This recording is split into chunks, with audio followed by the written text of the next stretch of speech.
నిజామాబాద్ జిల్లా ధర్పల్లిలోని బంద్ కొనసాగుతుంది. రాష్ట్రంలో 42% రిజర్వేషన్లు జీవో చేసి గవర్నర్ వద్దకు పంపితే గవర్నర్ ఆమోదించకపోవడం, కేంద్ర ప్రభుత్వం మద్దతు తెలపకపోవడం అగ్రవర్ణాల కుట్రేనని బీసీ నాయకులు అన్నారు.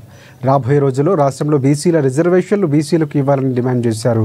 ధర్పల్లి మండల కేంద్రంలో బీసీ సంక్షేమ సంఘం ఆధ్వర్యంలో తలపెట్టిన బంద్ ప్రశాంతంగా కొనసాగుతోంది. గాంధీ చౌక్ వద్ద ప్రధాన రాజకీయ పార్టీలు, వామపక్షాలు ఆందోళన నిర్వహించారు. వాహనాలు బయటకు రాకుండా బైఠాయించారు.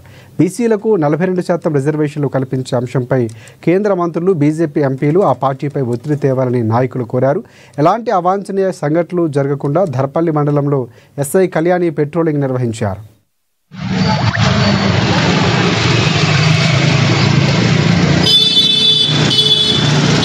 అయితే ఈరోజు బీసీ రిజర్వేషన్ అనే దాన్ని మరి ముఖ్యమంత్రి రేవంత్ రెడ్డి గారు 42% అమలు చేయాలని చెప్పేసి పగడుబందీగా అందరికీ న్యాయం జరిగే విధంగా మరి దాన్ని ముందుకు తీసుకొచ్చి అమలుకు పెడితే దానికి మరి హైకోర్టు, సుప్రీంకోర్టులో కొన్ని సమస్యలు ఎదురై మరి ఆగిపోయింది.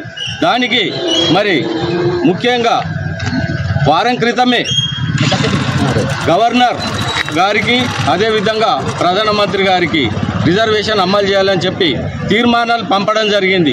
ఆ తీర్మానాలల్లో అసెంబ్లీ తీర్మానంలో బీజేపీ వాళ్ళు ఉన్నారు, బీఆర్ఎస్ వాళ్ళు ఉన్నారు, కాంగ్రెస్ వాళ్ళు ఉన్నారు.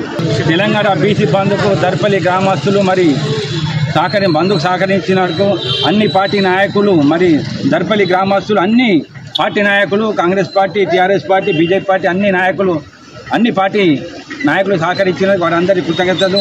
ఎందుకంటే రాష్ట్రంలో ఇలా కాంగ్రెస్ పార్టీ వచ్చిన తర్వాత